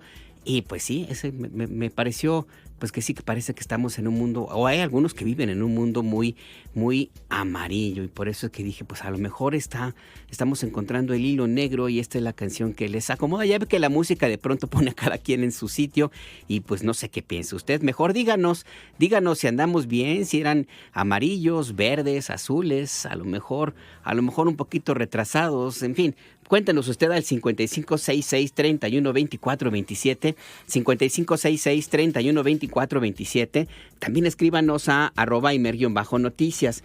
Es nuestro nombre en X y en Threads, en hilos, o bien a Imer Noticias. Así nos llamamos en Facebook e Instagram. Yo me llamo @AnaJarnajar en X, antes Twitter. Esperamos todas sus comunicaciones. Así vive Washington el acoso militar de Trump. Donald Trump, presidente de Estados Unidos, decidió militarizar o enviar a la Guardia Nacional y efectivos militares para la custodia de las calles de Washington, D.C., la capital de Estados Unidos. El argumento es que hay una inseguridad profunda y, para ejemplo de eso, publicó algunas imágenes y videos, pero solo exhibió a personas negras y a personas que están en situación de calle, que viven en las calles de Washington. Aseguró inclusive que el nivel de inseguridad que vive Washington es similar al de algunas capitales latinoamericanas como Bogotá, Colombia o Ciudad de México. Ayer la jefa de gobierno Clara Brugada, pues presentó datos duros para desmentir a Donald Trump, y hoy la presidenta Sheinbaum también expresó su desacuerdo con esta afirmación. Dijo la presidenta que la tasa de homicidios en la capital de México es de 10 por cada 100,000 habitantes, mientras que en Washington registra 27 por cada 100,000 habitantes. Bueno, él dijo algo así como que, primero, que Washington era más insegura que la Ciudad de México, cosa que es cierta. La tasa de homicidios se mide en número de homicidios entre 100,000 habitantes, porque pues no es lo mismo una ciudad que tiene más de 9 millones de habitantes como la Ciudad de México, a Washington, que tiene 700,000 habitantes. Ahora, lo que no estamos de acuerdo es cuando dijo es la ciudad más insegura de América Latina, porque ahí sí. La Ciudad de México no es la ciudad más insegura de América Latina. Hay otras ciudades que tienen mayores índices delictivos por 100,000 habitantes. Lo relevante en la Ciudad de México Washington tuvo 187 homicidios. La Ciudad de México en 2024, 978. Uno dirá, bueno, pues la Ciudad de México tuvo más que Washington. Sí, nada más que la Ciudad de México tiene más de 9 millones de habitantes y Washington, como decía, tiene 700,000 habitantes. Entonces, la tasa es 27 homicidios por cada 100,000 habitantes, en el caso de Washington. Y en el caso de la Ciudad de México es 10 homicidios por cada 100,000 habitantes. Lo relevante de la Ciudad de México es que cuando nosotros llegamos a la Ciudad de México, en el periodo de Mancera, los homicidios se elevaron de manera desproporcionada. Cuando llegamos, recuerdo que el segundo, tercer día, todavía Omar no era secretario, llegamos a tener 14 homicidios en un día en la Ciudad de México. Y el promedio de los primeros meses era como 5 homicidios diarios, lo más alto que hubiera habido en la historia de la Ciudad de México, en la historia reciente. Y nosotros lo dejamos en 2 homicidios diarios. Y ahora Clara pues está haciendo un muy buen trabajo, apoyado por todo el equipo de seguridad, porque nos coordinamos. Y está sobre 2 homicidios diarios en este momento el promedio en la ciudad. Ahí lo que señala la presidenta Claudia Sheinbaum. Las declaraciones de Donald Trump ocurrieron durante un acto donde anunció que el gobierno federal va a tomar el control de la policía de Washington y que activaría tropas de la Guardia Nacional como parte de su campaña contra el crimen y restablecer el orden público en la capital de Estados Unidos. Hace unos minutos, la vocera de la Casa Blanca, Caroline Leavitt, informó que el envío de la Guardia Nacional a Washington ya dio sus primeros resultados. No dio cifras, no presentó detalles, no dijo nada más, tampoco habló de la federalización de la Policía Metropolitana, lo cual implica en los hechos el enviar tropas a la capital del país, pero lo que sí dijo es que los demócratas tienen la culpa. Es despreciable que los demócratas no puedan aceptar que necesitamos más ley y orden en una ciudad acosada por robos, hurtos, asaltos y agresiones. Esto debería ser una victoria para todos. No puedo entender cómo es que cualquier cosa que el presidente Trump hace, los demócratas están en desacuerdo. Al presidente le encantaría trabajar con los demócratas para restablecer la ley y el orden en nuestras ciudades. Ellos no lo han hecho y por eso ha tenido que tomar esta medida histórica de federalizar a la Guardia Nacional. Y como vieron por las cifras de anoche, ya estamos viendo éxitos. Estamos aprendiendo a criminales y eliminando drogas y armas de las calles de la ciudad para que sea más segura para todos los residentes. Vamos a enlazarnos en este momento con nuestro compañero periodista José López Zamorano de Radio Bilingüe en Washington. José, buenas tardes. Gracias por este enlace. Te saluda Alberto Nájar. ¿Qué tal, Alberto? Buenas tardes. ¿De veras era necesario que se enviaran las tropas de la Guardia Nacional para la seguridad y custodia de Washington, José? Mira, la realidad es esta. Las personas que vivimos o trabajamos en Washington siempre tenemos en mente el tema de la seguridad y la criminalidad. Es verdad que varias zonas de la ciudad son peligrosas. Uno no entra a algunas de esas zonas después de ciertas horas de la noche. Todos los que hemos vivido aquí hemos sido o testigos o víctimas de algún tipo de crimen o conocemos a una persona que la robaron, que hicieron un carjacking, ¿no? En el auto. Entonces, la realidad es que sí hay una problemática de criminalidad. Ahora, ¿cuál es la tendencia? Que es muy importante. En 2023 se registró uno de los índices más altos de violencia en Washington, 274 homicidios, es como el equivalente a 44.3 por 100,000 habitantes, incluso más que en México, lo cual habla obviamente de que es un tema muy, muy serio. Sin embargo, en los últimos 2 años la ciudad ha tenido una mejora significativa del combate a la criminalidad. Muchos de los delitos de más alto impacto han caído en un 30%, lo cual obviamente formula la pregunta, ¿no? ¿Por qué en este momento? ¿Por qué cuando la criminalidad está a la baja está haciendo el presidente esta idea de federalizarla, ¿no? Y obviamente la explicación podría ser que el presidente, como lo sabemos, tiene esta intencionalidad de probar los límites de su poder. En este caso se están parando en un estatuto que se llama el Home Rule, que le permite establecer estas medidas de emergencia de seguridad pública por 30 días, no puede más. Tendría que tener un apoyo y una aprobación del Congreso para extenderlo. Y evidentemente esto va muy bien con su base, es su discurso, la ley y el orden, acabar con los criminales. Y más aún lo está extrapolando con lo que hizo en la frontera con México. Dijo, tal como lo logramos en la frontera, que fue básicamente bajar a cero la inmigración indocumentada, bueno, lo vamos a hacer en la capital. Por eso la Casa Blanca ya está dando vueltas al ruedo con estos primeros 23 arrestos, con ya el despliegue que ya empezó de 850 elementos de la Guardia Nacional, pero también agentes del FBI, de la DEA, de la ATF, para dar esta demostración de fuerza. Y eso es un poco la paradoja. Las autoridades locales, que están encabezadas por la alcaldesa demócrata Muriel Bowser, reconocen que es bueno que haya apoyo, pero al mismo tiempo dicen, pero no necesariamente en este momento cuando las cosas ya iban bien. Y es que la orden del presidente tiene un elemento muy interesante. Básicamente le da la autoridad para que en este caso el jefe de la DEA, Terry Cole, que tenía experiencia como jefe de policía en Virginia aparte, pues básicamente tendría el control de la Policía Metropolitana de Washington. En la práctica eso va a ser muy difícil.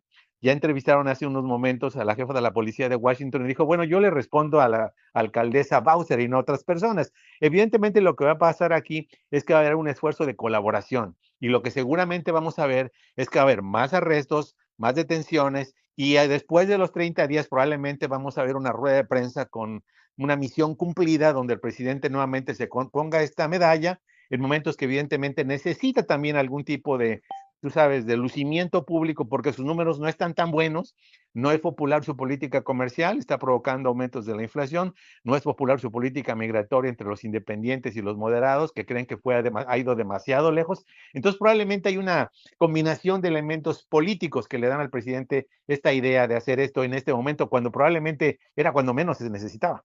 Y no hay que olvidar, José, también el caso Jeffrey Epstein, que le está costando mucho al presidente Trump. Es cierto, pero fíjate que en la última semana se registró un fenómeno muy interesante. Ya bajó por completo el tema Epstein, se desinfló. Cuando se hicieron estas acciones para dejar en luz pública muchos de los archivos del gran jurado, esto tuvo un efecto como que de bajar mucho la temperatura del tema. Una última encuesta que produjo la cadena CNN muestra que prácticamente a nadie le interesa en este momento el tema Epstein. Hay que decirlo, a la mayoría de la población nunca le ha interesado. La única parte del electorado que estaba interesada en el caso Epstein era su base MAGA, la gente más radical, ¿no? Derechista, porque pensaban que había toda una conspiración global de tráfico sexual que involucraba a Bill Clinton, al príncipe Andrew, y evidentemente también estaba por allí mencionado en algunos papeles el propio presidente Trump. Sin embargo, esto ha caído también porque ha habido un esfuerzo en las redes sociales de la Casa Blanca para que los que son influyentes en este tema le bajen al reloj. Algunos de los comentaristas conservadores ya no empezaron a hablar del tema. Entonces, como que el ciclo pasó en un momento dado, pero sí no se puede descartar que en cierta medida sea un elemento distractor. Hay que reconocer que el presidente Trump es un genio de las cortinas de humo. Sí, efectivamente, y más en una ciudad como Washington que entiendo que ha tenido también problemas históricos de inseguridad. En algún momento que me tocó cubrir las negociaciones del TLC en los años 90, sí, la recomendación que se nos hacía era no vayan a ciertas zonas de Washington porque sí es probable que tengan algún asalto, algún tipo de inseguridad. La capital de Estados Unidos, como otras capitales del mundo, tienen estos problemas, pero sí, como tú bien señalas, ahora toma esta decisión que se podría entender entonces, para cerrar esta conversación que te agradezco, es más mediática electorera que cualquier otra circunstancia, José. Puede ser en cierta medida, porque hay que recordar que otro tema que sí está más en el radar nacional en este momento, Alberto, es el tema de la reconfiguración del mapa electoral de Texas. Como recordarás, a instancias de la Casa Blanca, del propio presidente Trump, el gobernador Greg Abbott convocó esta sesión especial en una jugada realmente que todo el mundo de parte de los grupos liberales consideran que fue sin precedentes, que es cambiar el mapa electoral de un estado, crear 5 distritos republicanos a medio ciclo del censo. Estos cambios se hacen cuando termina el censo cada 10 años y se determina que hay nuevos núcleos de población que no se habían considerado y que por lo tanto hay que crear o modificar ciertos distritos. En este caso fue una acción deliberada para crear 5 distritos que favorecieran a los republicanos. ¿Por qué razón? Porque obviamente se está anticipando por parte de la Casa Blanca y de los conservadores que muy probablemente van a sufrir un serio descalabro político electoral en las elecciones intermedias de 2026. ¿Por qué? Primero, históricamente el partido en el poder pierde escaños. Trump perdió 40 escaños en 2018 en su primer mandato en las siguientes elecciones intermedias. Barack Obama perdió peor, perdió 43. Históricamente eso está en su contra. Pero como te decía, la impopularidad de algunas de sus políticas, el hecho de que probablemente para 2026 vamos a ver ya el impacto más profundo y práctico de la guerra comercial con precios más altos que ya los estamos viendo en los combustibles y que sin embargo se van a profundizar si se llevan a cabo todos estos aranceles que se están pensando, planeando y algunos ya ejecutando, y por lo tanto están inoculándose contra una posible derrota electoral y quizá de alguna manera, como no han logrado su objetivo, los representantes tejanos siguen abandonando el estado. California, Nueva York, Illinois están amenazando con una guerra similar de remapeo electoral. Entonces todo esto obviamente está distrayéndonos un poco de lo que ha sido una estrategia fallida hasta el momento de Texas de reconfigurar el mapa electoral para beneficiarse políticamente el próximo año. Pues por lo pronto te agradezco este enlace, José López Zamorano, periodista de Radio Bilingüe en Washington, este enlace con la audiencia de Imer Noticias en México, para entender un poco lo que hay detrás de estas medidas, pues sí, muy mediáticas de Donald Trump y que tocaron de refilón a nuestro país. Gracias, José López Zamorano. Gracias, Alberto. Buenas tardes. Buenas tardes también para ti en Washington D.C. Y esta decisión, como bien nos explica nuestro compañero reportero, pues estaba bajando la criminalidad. Y fue en este momento justo cuando Donald Trump hace este anuncio. Pues quién sabe, tienen tintes meramente políticos, como ya nos ha quedado claro. Los datos duros dicen otra cosa. Por cierto que en estos días en Washington hace un calor de veras en serio, es la época del verano. Allá en aquella zona de Estados Unidos, el río Potomac hace de las suyas, que es un río muy, muy grande. Y uno cuando va caminando realmente no puede uno caminar en las calles porque se deshidrata. Es un calor de veras en serio. Y la delincuencia, justamente, inclusive hay estudios que hablan de eso, que las condiciones climáticas influyen, sobre todo en ciudades como Nueva York, como Washington, influyen para que haya más problemas en las calles, propiamente en la delincuencia común, y que se prestaría en este caso pues para la decisión de Donald Trump. Pero bueno, así las cosas ahí en Estados Unidos. Mire, vamos también a temas vinculados, porque México tiene pues una relación intensa con Estados Unidos, a tal grado que inclusive, pues sí, también hay algunos personajes que fueron sentenciados allá en ese país. Uno de ellos, que es Joaquín Guzmán Loera, el Chapo. Otro, Rafael Caro Quintero, que se encuentran detenidos en Estados Unidos y que pues han presentado recursos legales en los procesos judiciales que enfrentan. Hoy, en la mañanera del pueblo, el fiscal Alejandro Gertz Manero fue cuestionado sobre las medidas que han pedido Joaquín Guzmán Loera para que se le permita ver a su abogado y Caro Quintero para que le quiten el aislamiento el cual enfrenta. La respuesta del fiscal Alejandro Gertz fue de sorpresa. Dice que pues no coincide con las decisiones procesales que toman en Estados Unidos, porque el gobierno de ese país mantiene un discurso de mano dura en contra de los delincuentes, particularmente si son de otras latitudes, pero ya el momento de los hechos, en la letra chiquita, ya en el acuerdo, en la negociación en corto, toma otras medidas. Escuchemos al fiscal Alejandro Gertz. Las decisiones procesales que toman en los Estados Unidos son muy sorprendentes para nosotros. Por una parte, señalan que hay un gran problema en este sentido y que no van a transigir.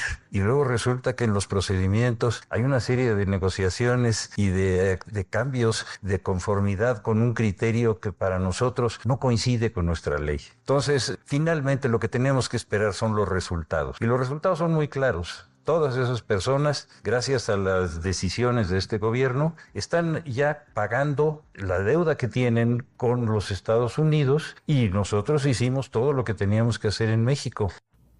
Joaquín Guzmán Loera, el Chapo, pidió al juez Brian Cogan que se le permita ver a su abogado, mientras que Rafael Caro Quintero pidió al juez Frederick Bloch que le termine con el aislamiento en cual lo pusieron las autoridades carcelarias de Estados Unidos. Y a propósito de estos temas, la Fiscalía General de la República anunció hace unos minutos que 26 personas que se encontraban internas en varias cárceles de nuestro país fueron extraditadas a Estados Unidos, donde eran requeridas por sus vínculos con organizaciones criminales por narcotráfico, entre otros delitos, y que representan un riesgo permanente para la seguridad pública de nuestro país. Este traslado se llevó a cabo con todos los protocolos institucionales y con el respeto a los derechos de las personas extraditadas.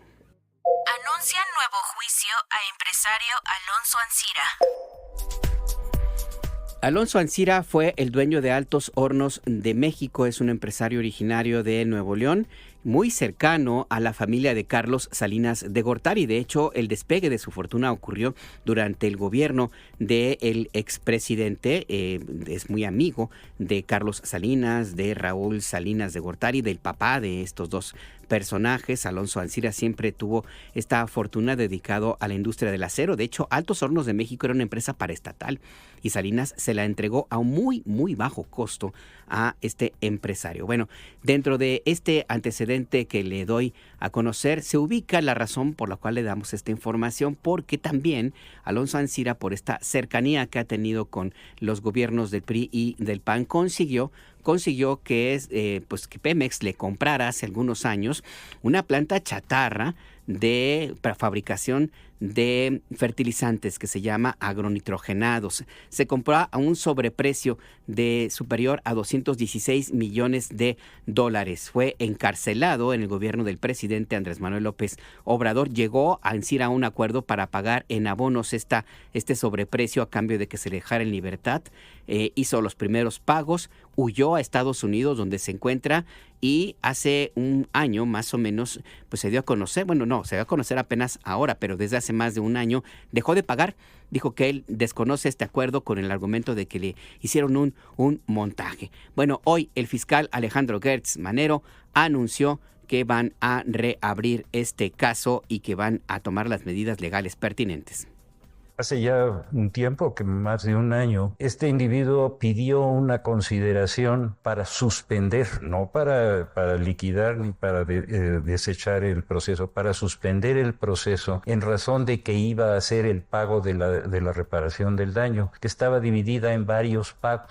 Los primeros los hizo y después ya no los hizo. Él tiene la nacionalidad americana y está viviendo en los Estados Unidos. Ese acuerdo que fue suscrito por las autoridades de Pemex frente al juez, nosotros consideramos que ya no es válido y por lo tanto reiniciamos el procedimiento. Vamos a hacer primero todas las gestiones para que esta persona asuma la responsabilidad y vamos a través de la asistencia jurídica internacional en contra de esa persona donde quiera que esté y vamos a buscar las garantías suficientes. Ya nos comunicamos con Pemex y vamos a darle la respuesta. Eso no se puede quedar así. Hasta ahora, Alonso Ancira solamente ha pagado $104 millones de los 216 millones que se comprometió a liquidar el sobreprecio por agronitrogenados, esta planta chatarra que compró Petróleos Mexicanos. Además, está el caso de Altos Hornos de México, que fue declarada en quiebra el año pasado por no alcanzar un acuerdo con sus acreedores, y hay un pasivo laboral de 305 millones de pesos. Y ya que estamos en temas vinculados con Pemex, el Departamento de Justicia de Estados Unidos informó que 2 empresarios mexicanos residentes en Texas fueron acusados de sobornar a funcionarios de Petróleos Mexicanos entre 2019 y 2021 para obtener contratos millonarios. La presidenta Claudia Sheinbaum informó que va a pedir más información a Pemex, pero algunos de estos empresarios han tenido una historia muy polémica. Uno de ellos, Mario Ávila Lizárraga, está prófugo, fue candidato del Partido Acción Nacional al gobierno de Campeche, fue muy cercano al exsecretario de Gobernación en el periodo del usurpador Felipe del Sagrado Corazón de Jesús Calderón Hinojosa. Hablamos de Muriño, de Alejandro Muriño, quien murió en un accidente de aviación, era originario de Campeche, también está ligado con el caso Oceanografía. Llegó al extremo que Emilio Lozoya, quien está acusado de corrupción por el caso Odebrecht, acusó a Mario Ávila, a este panista, ex candidato del PAN al gobierno de Campeche, de corrupto. así las cosas. Vamos a escuchar a la presidenta Sheinbaum. Ellos acusan de 2 empresarios que supuestamente sobornaron a alguien dentro de Pemex para poder conseguir contratos. Estas 2 personas, 2 empresarios, tienen residencia en los Estados Unidos. Uno de ellos está detenido y el otro está prófugo. Vale la pena hablar de el empresario prófugo porque es militante del PAN, para empezar, porque fue candidato al gobierno de Campeche por el PAN, trabajó en Pemex, fue acusado en su momento también por otros casos de corrupción. Y esta persona es la que hoy está prófuga y está buscada por el gobierno de los Estados Unidos. De todas maneras, nosotros vamos a pedirle la información a Pemex porque presuntamente dicen que hubo algo en el periodo 19-21. Entonces, pues evidentemente tenemos que buscar la información para ver si es que hubo algún contrato relacionado con estas personas, ¿no? Hasta el momento no tenemos la información. Se llama Mario Alberto Ávila Lizárraga. No, primero hay que averiguar los contratos, si hubo contratos con estas personas y cuál es supuestamente la acusación que tuviera que ver con algún acto de corrupción. Primero, antes que nada, porque hay que revisar si realmente hubo estos contratos. Y después de ahí, pues ya tanto a la función pública como a Anticorrupción, Secretaría Anticorrupción y de Buen Gobierno, y a la Fiscalía, pues le pediríamos que pudiera investigar en caso de que hubiera habido estos contratos. Esta nota salió ayer. Apenas ayer pedí la información a Petróleos Mexicanos para poder conocer si hubo un contrato con estas personas, en dónde y quiénes en todo caso firmaron estos contratos, si es el caso. Y le pedí a la Fiscalía, ahora que estuvimos en la reunión, que pudiera solicitar la información a Estados Unidos y a su vez, pues pedir la información a Pemex. Netanyahu asesina más periodistas que Hitler.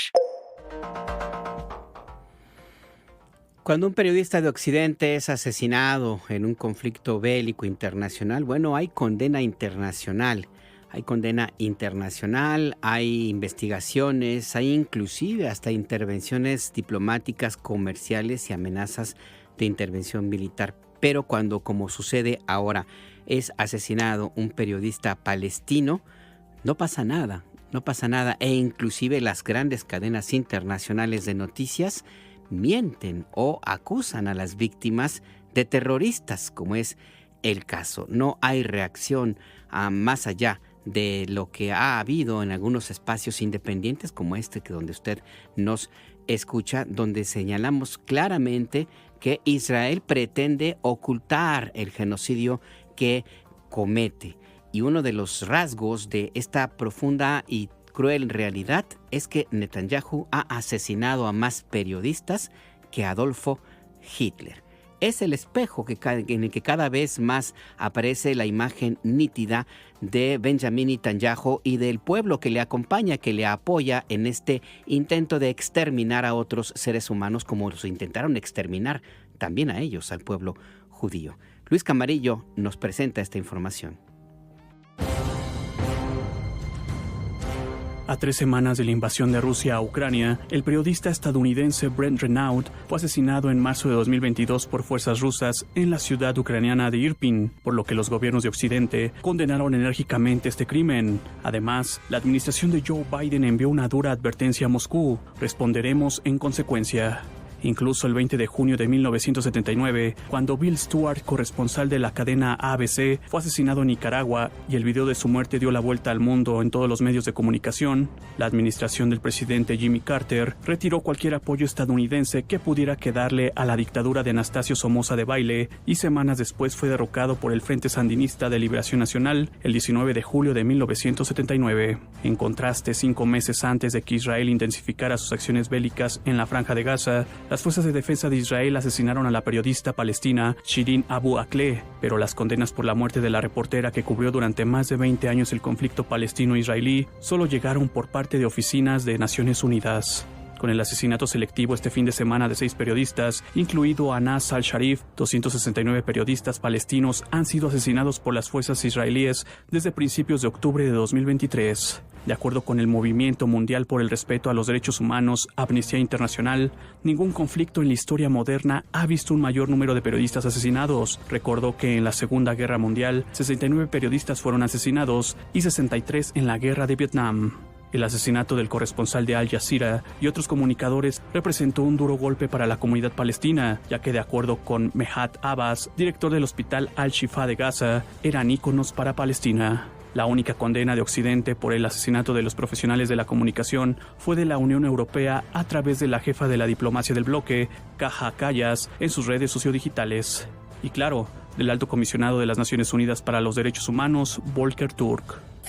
Estos últimos asesinatos destacan los riesgos extremos que los periodistas siguen enfrentando al cubrir la guerra en curso. El secretario general hace un llamado a una investigación independiente e imparcial sobre estos últimos asesinatos. Mientras empleados de la cadena Al Jazeera guardaban un minuto de silencio para lamentar la muerte de sus colegas, el ejército israelí afirmaba que había dirigido este ataque contra Anas al-Sharif, de 29 años, porque era un terrorista que trabajaba para Hamas y se hacía pasar por periodista. Irene Khan, relatora especial de la ONU sobre el derecho a la libertad de expresión, indicó al noticiero internacional Democracy Now! Que Israel argumenta que cualquier periodista que informe sobre Gaza es miembro de Hamas. Tener en cuenta que Israel ha negado el acceso a los medios internacionales. Por lo tanto, todos estos son periodistas locales que Gaza está poniendo sus vidas en riesgo para mantener al mundo informado. Muchos de ellos, mencionaste unos 200, muchos de ellos, por supuesto, han sido asesinados en la intensidad de la batalla. Muchos han sido asesinados mientras dormían en sus propios apartamentos. Pero estos casos, los casos de Anas y sus colegas y varios otros casos de asesinatos selectivos son realmente asesinatos. No es una muerte en el contexto de la guerra, es una estrategia deliberada para detener las voces independientes que informan. Por lo tanto, es tanto una amenaza al periodismo independiente como a los propios periodistas, así como un intento descarado por parte de los israelíes de evitar que el mundo sea testigo de lo que está haciendo. Khan aseveró que el asesinato por parte de Israel del periodista de Al Jazeera, así como de cientos de otros trabajadores de los medios de comunicación en Gaza, es un intento flagrante de los israelíes de impedir que el mundo sea testigo de lo que están haciendo, es decir, genocidio.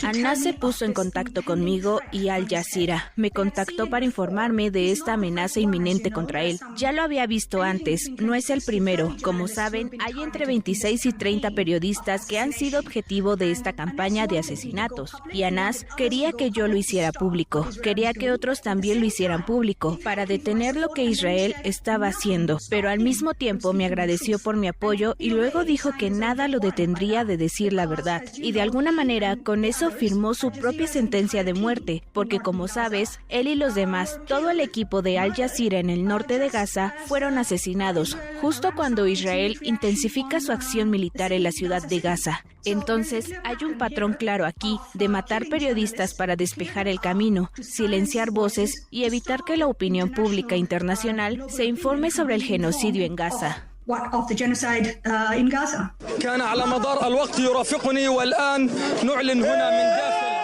El mundo no solo recordará a Anas al-Sharif como ese periodista que en enero pasado conmocionado se quitó el casco y el chaleco de prensa para anunciar un alto al fuego en Gaza, sino que también lo recordará como ese niño de 12 años que tras un ataque de Israel en 2008 soñaba con ser periodista para contarle al mundo la verdad, sin imaginar jamás que él mismo llegaría a ser noticia. Para IME Noticias, Luis Camarillo Carvajal. Ya casi nos vamos, pero antes de despedirnos vamos con Georgina Hernández. ¿Qué sucede en la Suprema Corte de Justicia de la Nación, que tiene su última sesión del Pleno? Buenas tardes, Georgina, cuéntanos. Buenas tardes, Alberto. Un saludo al auditorio de IME Noticias. Pues comentarte que a un punto de las 13:01 dio inicio esta última sesión del Pleno de la Suprema Corte de Justicia de la Nación con la integración vigente. Y bueno, en esta lista de asuntos a discutirse incluyeron 153 casos, entre estos más de 100 juicios de inconformidad contra la elección judicial del pasado 1 de junio. Y bueno, hay que señalar que estas impugnaciones buscaban invalidar el cómputo nacional, la declaración de validez y la entrega de constancias que emitió el Instituto Nacional Electoral, Sin embargo, bueno, los proyectos presentados coincidieron en que, conforme a la Ley General del Sistema de Medios de Impugnación en materia electoral, pues solo las personas que participaron formalmente como candidatas eran las que podían promover este tipo de juicios, y bueno, como ya se preveía, estos recursos fueron desechados por falta de legitimación, ya que fueron presentados por ciudadanas y ciudadanos que no participaron como personas candidatas en la contienda, y bueno, tras la votación que fue unánime, fue la ministra presidenta Norma Piña Hernández quien tomó la palabra para expresar su reconocimiento al trabajo de las ponencias que realizaron las ministras y los ministros para resolver estos asuntos. Vamos a escucharlo. Yo sí, en lo personal, quiero expresar mi reconocimiento al trabajo de las ministras, de los ministros y de sus equipos, porque en la actualidad, hasta la fecha, estamos resolviendo 140 inconformidades que llegaron hace muy poco y se hizo todo un esfuerzo para verlas en esta sesión. Entonces, mi más amplio reconocimiento a los integrantes de este pleno y a sus equipos. Y bueno, señalar que además de estos casos, en estos momentos todavía la sesión continúa, se está discutiendo un proyecto que presentó la ministra Yasmín Esquivel Moza, relativo a una acción de inconstitucionalidad promovida por el partido Morena para demandar la invalidez del Código Electoral y la Ley de Medios de Impugnaciones en materia político-electoral y de participación ciudadana, ambos de Coahuila. En el recinto estaban los 10 ministros, ya el ministro Alberto Pérez Dayán abandonó la sesión, y bueno, se prevé que al final de esta sesión, pues la ministra presidenta Norma Piña Hernández pronuncie un mensaje de despedida, así que seguiremos al pendiente, Alberto. Esa es la información que te tengo. Hay la información muy puntual. Muchas gracias, Georgina Hernández.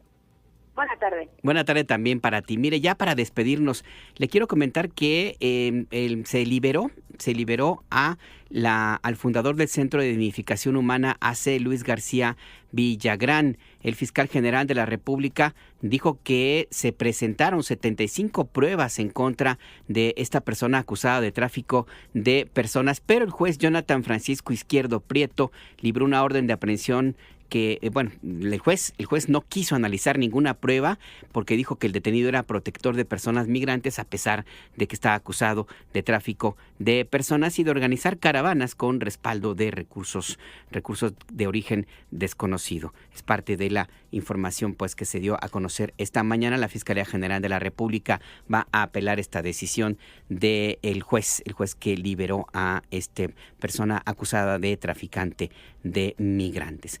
Ya nos vamos, pues sí, nos despedimos con estas noticias del Poder Judicial. Le quiero recordar que a las 6 de la tarde seguramente habrá este y otros temas en SPR Informa, tu punto de referencia, y mañana segurito en Entre Líneas, tu punto de referencia, a las 7 con Adriana Estela Flores habrá más información. Yo le agradezco que nos haya acompañado hasta este momento, y pues como andamos en estas situaciones, en estas liberaciones de los jueces, en los ministros que se aplauden, que se echan porras, que se van a despedir con una gran liquidación, que ya se aseguraron 65,000 pesos mensuales para su propia comida, nada más. Entonces, pues, es que los tacos están cada vez más caros, los de canasta, híjole, andan por los cielos. Los dejamos con esto, unos segunditos. Hasta mañana. La Tremenda Corte. Con Leopoldo Fernández, Aníbal de Mar, Mimical, Adolfo Otero y Miguel Ángel Herrera. Escribe Castor Bispo. Producción y dirección Miguel Yao. Audiencia pública. El tremendo juez de la Tremenda Corte va a resolver. Imer Noticias presentó El Acento con Alberto Nájar. Tu punto de referencia. Las opiniones aquí expresadas son responsabilidad de sus autores y no representan la posición editorial de Imer Noticias.